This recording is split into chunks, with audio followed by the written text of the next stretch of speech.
Listen, when the lights go out and society starts cracking at the edges, there's one question that keeps people awake at night. And it's not whether they have enough food or water. It's this: how do you make sure desperate people walk right past your house without even considering it as a target? And here's what nobody wants to admit. You can have all the supplies in the world, the best water filtration system, months of freeze-dried meals stacked in your basement, but if your house screams, "Prepper lives here," to anyone walking by, you've just painted a giant bullseye on your front door. Now, what I'm about to share isn't about fortifying your home like some kind of concrete bunker, and it's definitely not about confrontation or violence. It's about something far more effective and honestly, way more psychological. There's a specific feature, a modification that costs almost nothing to implement, that makes looters and desperate scavengers instinctively choose the house next door instead of yours. And the reason it works has everything to do with how human threat assessment actually functions under stress. Here's the thing nobody tells you about looting behavior during collapse scenarios. When we study actual breakdown events, Hurricane Katrina, the 1992 LA riots, the Argentina economic collapse, even the more recent supply chain disruptions, a clear pattern emerges in how people select targets. Looters aren't random. They're operating under massive psychological pressure. They're scared, they're potentially being watched, and every second they spend exposed increases their risk. So their brains default to a very specific calculation: maximum reward, minimum risk, fastest exit. They're looking for easy scores: a house with a broken window, an unlocked door, obvious signs of abandonment, or, ironically, obvious signs of wealth. What stops them cold isn't heavy fortification. It's uncertainty and the perception of occupied presence combined with something that disrupts their threat assessment model. And that something is strategic evidence of illness.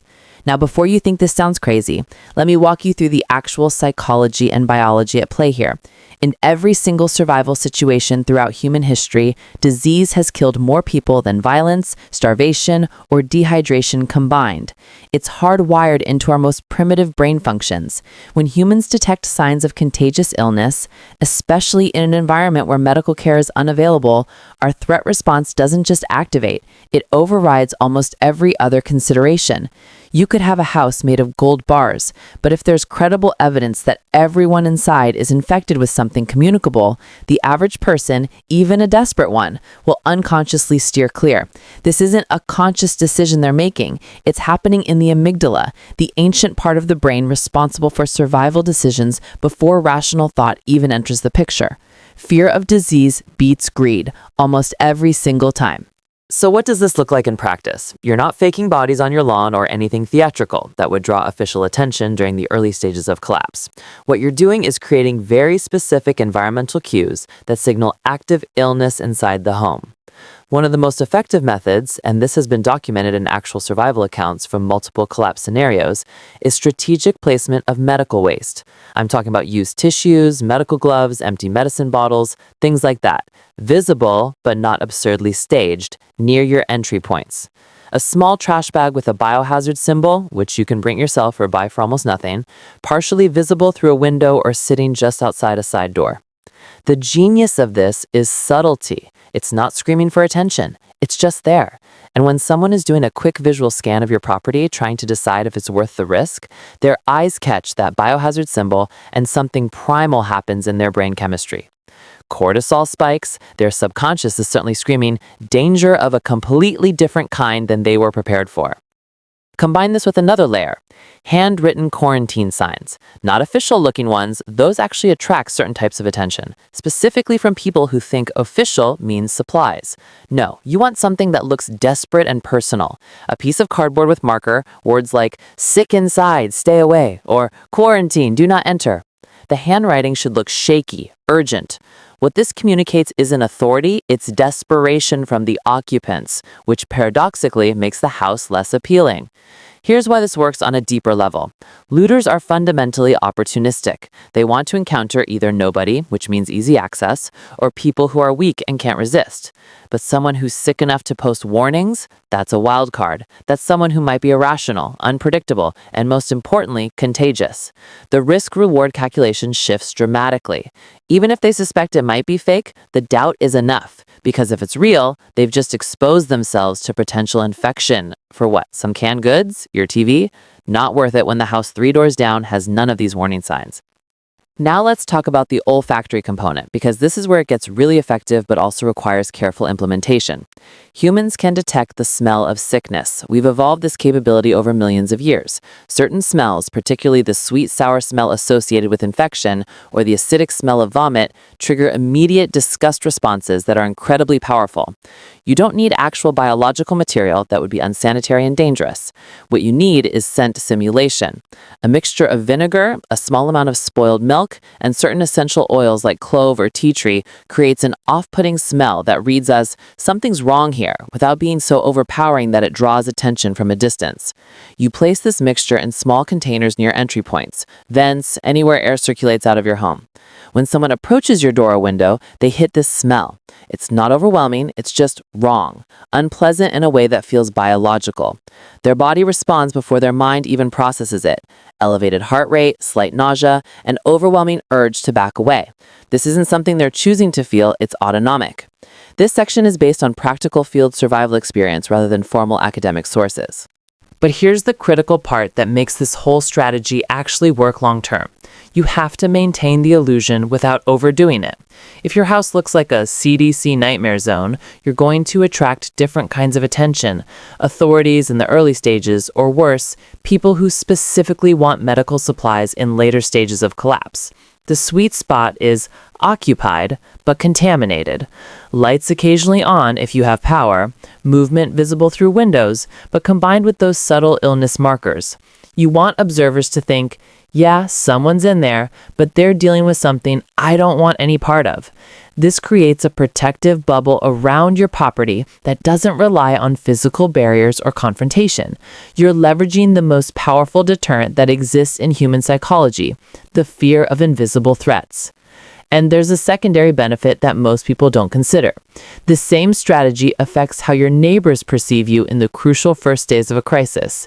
In collapse scenarios, one of the biggest threats isn't strangers. It's neighbors who know you, who've seen you bringing in supplies, who remember that you mentioned prepping. When society is functioning, that's just interesting conversation. When grocery stores are empty, that knowledge makes you a target. But if those same neighbors see quarantine signs on your house, if they catch that off smell when they walk by, their mental calculus changes. Instead of thinking they have food, they're thinking, I should stay away from them. You've effectively created social distance through perceived contamination. They're not going to come knocking asking to borrow supplies if they think you're all sick inside. They're going to avoid you, which is exactly what you need. Now, let's address the elephant in the room. Some of you are thinking, what about when actual authorities are still functioning? Won't this bring health inspectors or forced quarantines? Here's the reality. In the early stages of collapse, when official systems are still limping along, you adjust the strategy. The signs come down. The biohazard bags are less visible. You're maintaining just enough to deter opportunistic criminals while not triggering official response. But as things deteriorate, as police stop responding, as official presence fades, that's when you escalate these measures. The beauty of this approach is it's completely scalable based on how bad things actually get. It's not a permanent modification to your home. It's theater. Survival theater, and you can dial it up or down based on the threat level. There's also a timing element that's crucial. The absolute most dangerous period for home invasion and looting isn't immediately when disaster strikes. It's days 3 through 10. Day 1, people are still in shock. Day 2, they're trying official channels, stores, authorities. But by day 3, when those systems have clearly failed and supplies are running low, that's when ordinary people start making desperate decisions. That's your window to have these deterrents fully visible. You want them in place before the desperation peaks. Because once someone has already targeted your home, once they've made the mental commitment, deterrents become less effective. But if they're doing their initial scouting, their first assessment of the neighborhood, and your house radiates sick people, possible contagion, they're building their mental map of targets around you, not including you. The final layer, and this is what takes it from good to exceptional, is controlled information spread. In the first days of a crisis, people talk, neighbors gossip, information travels. If you concede the rumor, carefully and believably, that your household is dealing with illness, that narrative spreads faster than you'd believe. A careful comment to one neighbor about not feeling well, about being worried it might be serious. You're not being dramatic, you're being concerningly casual about something that sounds worrying. That neighbor tells 2 others. By the end of day 2, half your street thinks your house is the last place they want to be. You've weaponized social communication patterns. And the beautiful thing is, rumors of illness are self-reinforcing. Once someone believes you're sick, every cough they hear, every time you don't come outside, it confirms their belief. You're not maintaining elaborate deception, you're just not correcting a useful misunderstanding. This whole strategy works because it operates on a fundamental truth about human behavior under stress. When people are afraid, when systems are breaking down, they rely even more heavily on instinct and heuristics, mental shortcuts. One of the oldest and most powerful shortcuts is avoid the sick. It's kept our species alive through plagues, epidemics, pandemics throughout all of history. You're not fighting against human nature, you're aligning with it. You're making your home the path of most resistance, not through force, but through biology and psychology. And that's infinitely more sustainable than trying to physically defend your property against multiple determined people.